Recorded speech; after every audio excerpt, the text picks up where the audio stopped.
दुनिया के लोगों को शनि लगता है और शनि को शंकर लगता है।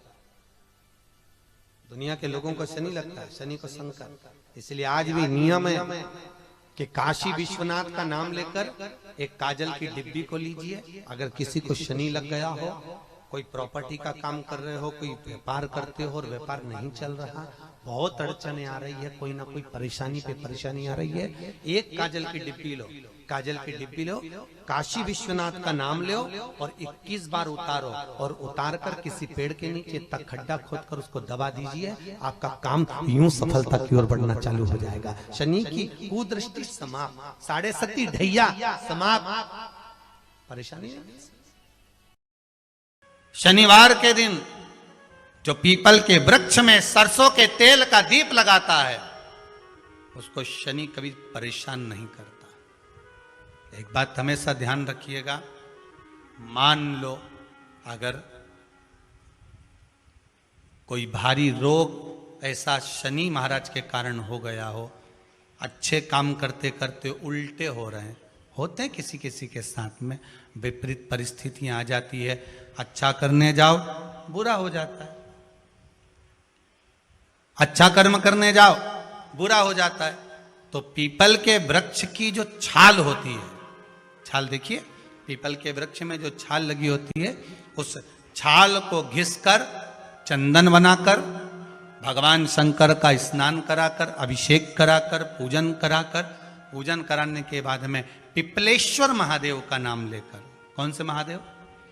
पिपलेश्वर महादेव का नाम लेकर वो जो घिसी हुई छाल होती है उस छाल का तिलक भगवान शंकर को लगा लो और उसी का थोड़ा सा भाग अपने कंठ पर, मस्तक पर लगाना प्रारंभ कर दो। धीरे धीरे जो विपरीत दशा है वो सुधरना प्रारंभ हो जाती है। पर नाम याद रखना, पिपलेश्वर। जब नारायण ने बोला, लक्ष्मी आज शनिवार का दिन है जिस दिन अपन इस दरिद्रता से मिलने के लिए पीपल के पेड़ के नीचे आए हैं।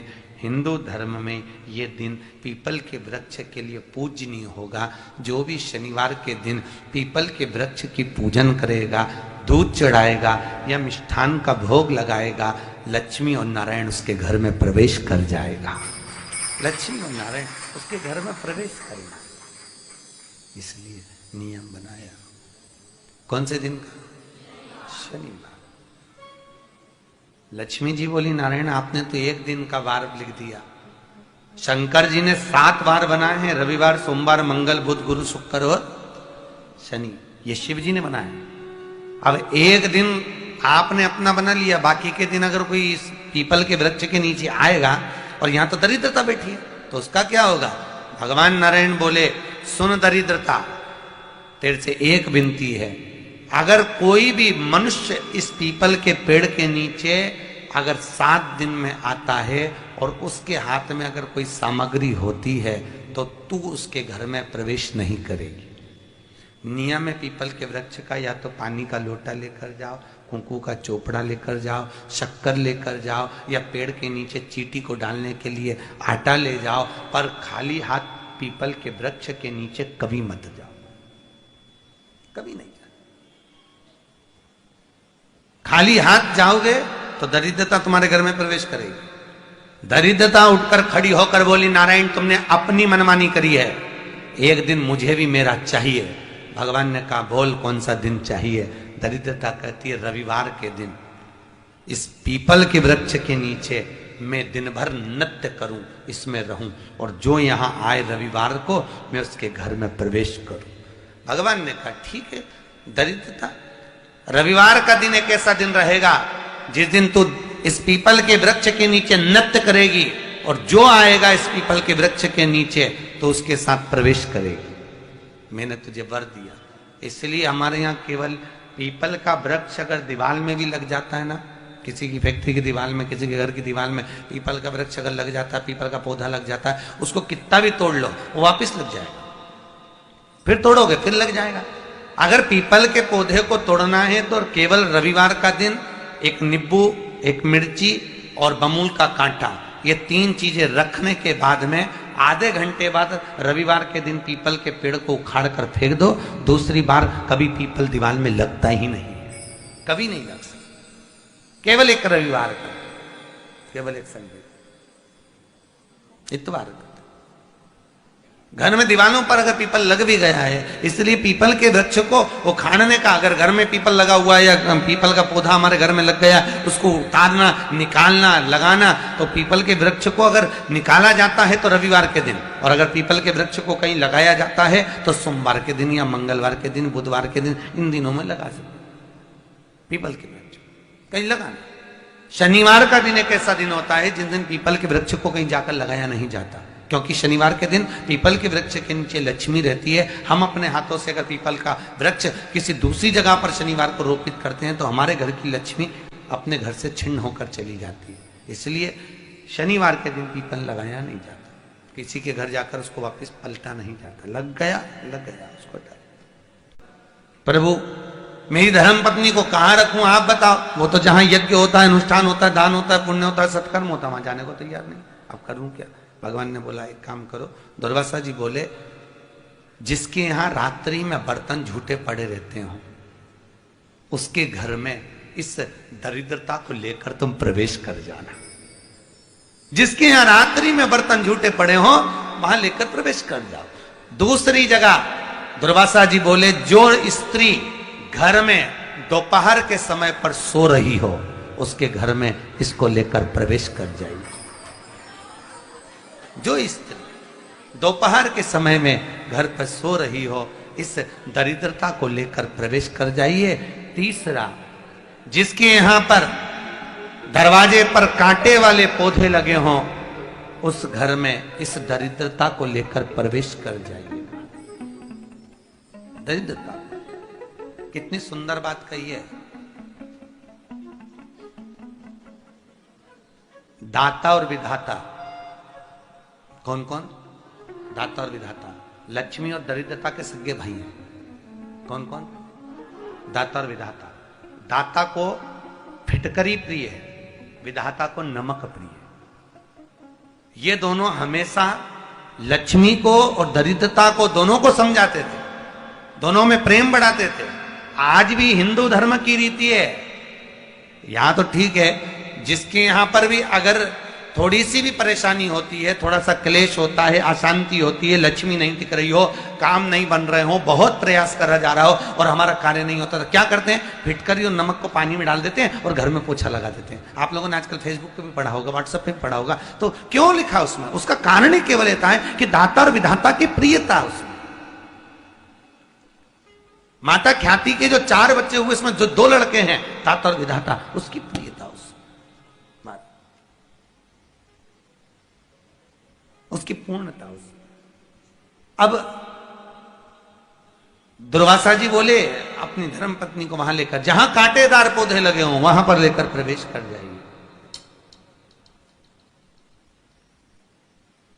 कांटेदार पौधों में उस दरिद्रता का निवास हो गया। कितना विचित्र कथा यहां वर्णन करी है। श्रीमद् भागवत के अंतर्गत जो वर्णन किया कि मृत्यु निश्चित है।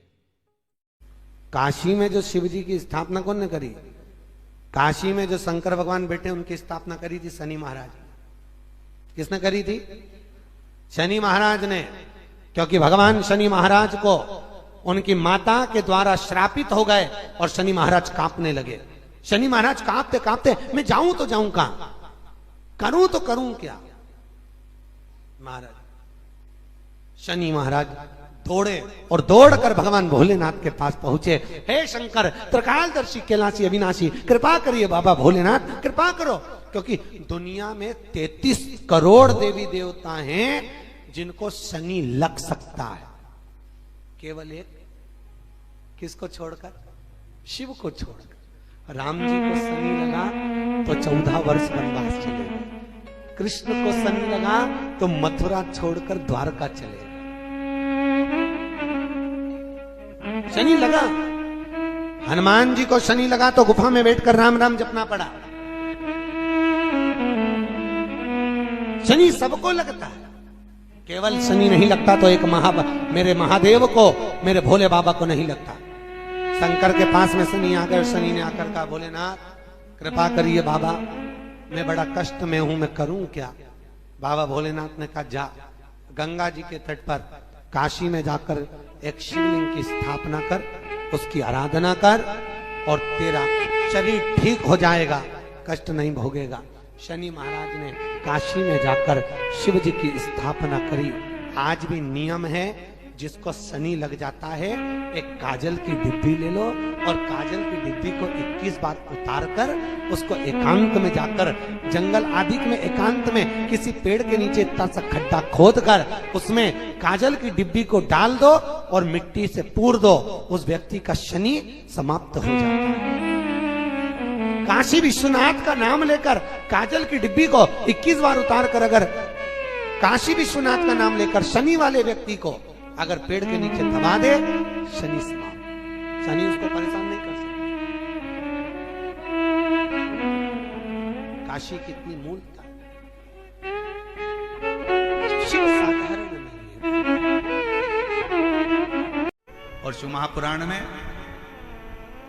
त्रंबेश्वर बाबा का एक कितना सुंदर वर्णन किया गया कि अगर मान लो कोई व्यक्ति नशे में डूबा रहता है, मदिरा का नशा छोड़ ही नहीं रहा, पूरा प्रयास कर लिया और वो दारू छोड़ने को ही तैयार नहीं, 8 साल 10 साल 15 साल 20 साल 25 साल 30 साल निकल गए और वो मदिरा छोड़ ही नहीं रहा, बहुत तकलीफ में। नया लड़का है, अभी शादी हुई, बहू बेचारी रोती है, घर के बच्चे रोते हैं, पर वो मदिरा का नशा छोड़े ही ना। तो त्रंबेश्वर महादेव का स्मरण करें।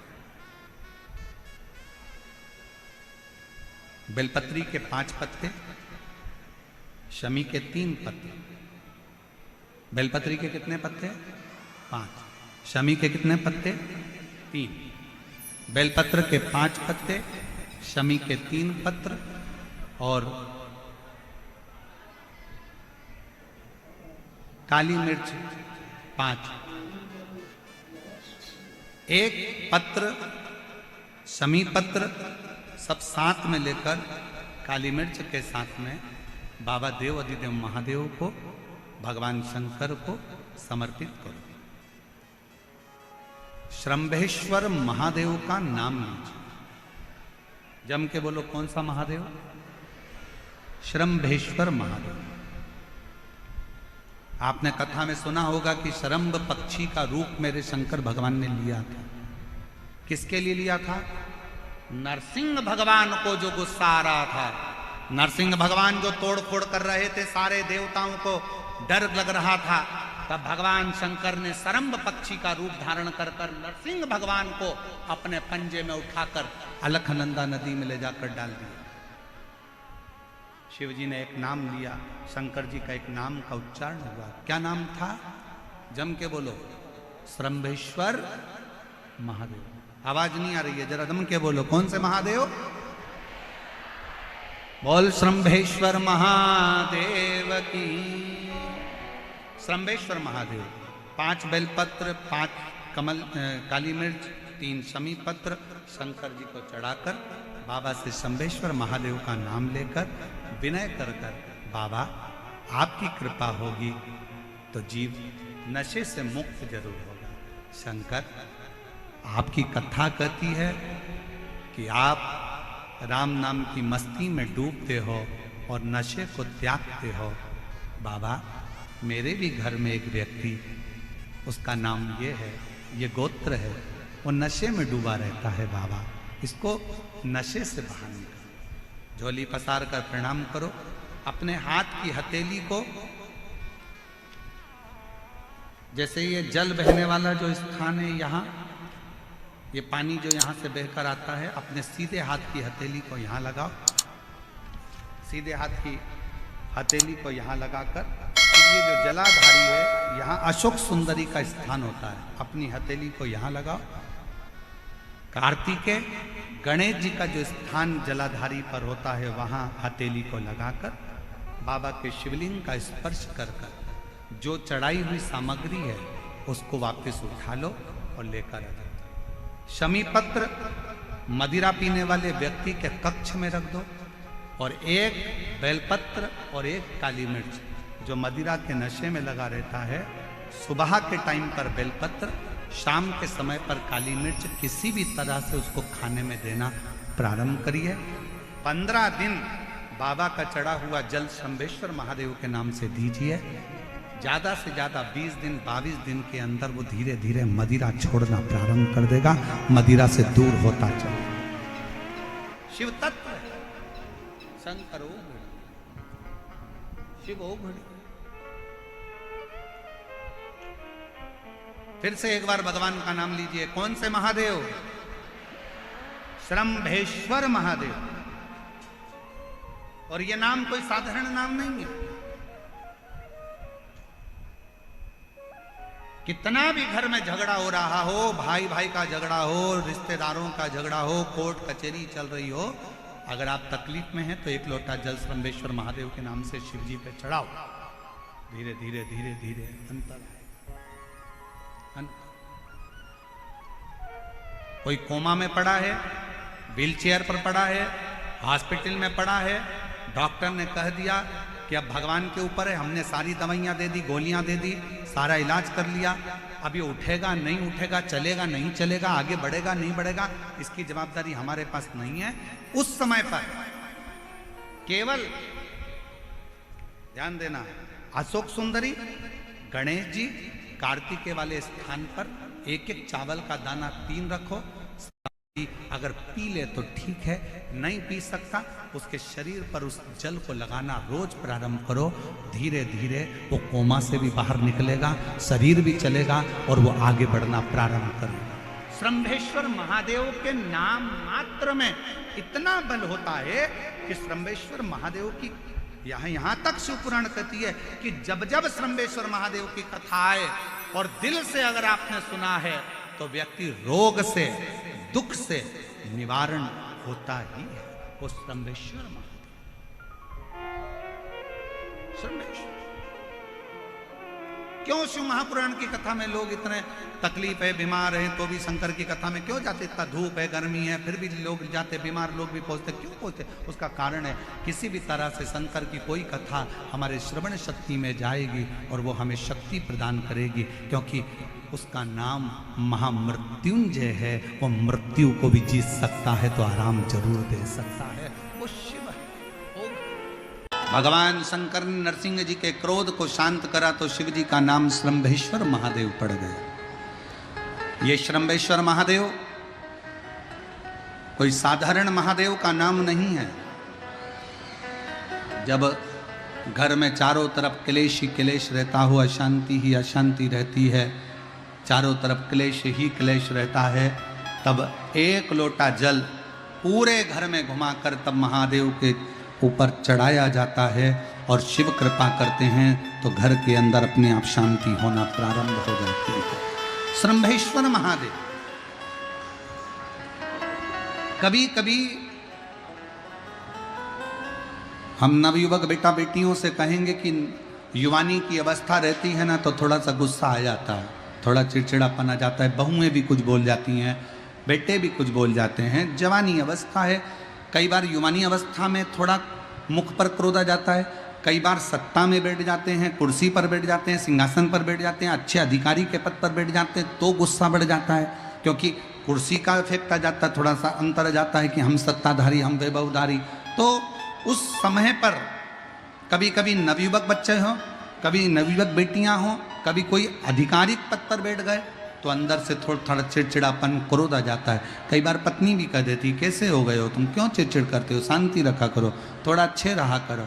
उस समय पर कुछ ना करा जाए तब एक बेलपत्र, एक चावल का दाना शिव जी को समर्पित कर कर श्रंभेश्वर महादेव के नाम से भगवान शंकर को जल चढ़ाना प्रारंभ कर दो। धीरे धीरे अपने आप स्वभाव में अंतर आना प्रारंभ हो जाता है, स्वभाव ठीक है। जिस बालक बालिका का जॉब नहीं लग रहा हो, जगह जगह पहले करते थे जॉब, अब छूट गई, 2 साल हो गए, 3 साल हो गए, सर्विस नहीं लग रही हो, बहुत प्रयास कर लिया हो, तो महाराज काली तिल्ली को पीस कर उसको जल के पात्र में डालकर अपने घर के मटका, परिंडा, पितरों का जो स्थान होता है, जलाशय होता है, उसके पास में एक पात्र में रख दीजिए। बेलपत्री या बट का पेड़ या पीपल का पेड़, इस वृक्ष के नीचे 1 रात्रि तक रखे रहने के बाद में दूसरे दिन अपनी कामना कर जिनका जॉब नहीं लग रहा या कहीं उलझने उत्पन्न हो रही है, उस व्यक्ति को हाथ में ले जाकर उस पात्र का जल इन 3 में से किसी भी वृक्ष के नीचे उस काली तिल के जल को समर्पित कर दीजिए। महाराज बाबा चाहेगा 3 महीने में कहीं ना कहीं योग बना ही देगा।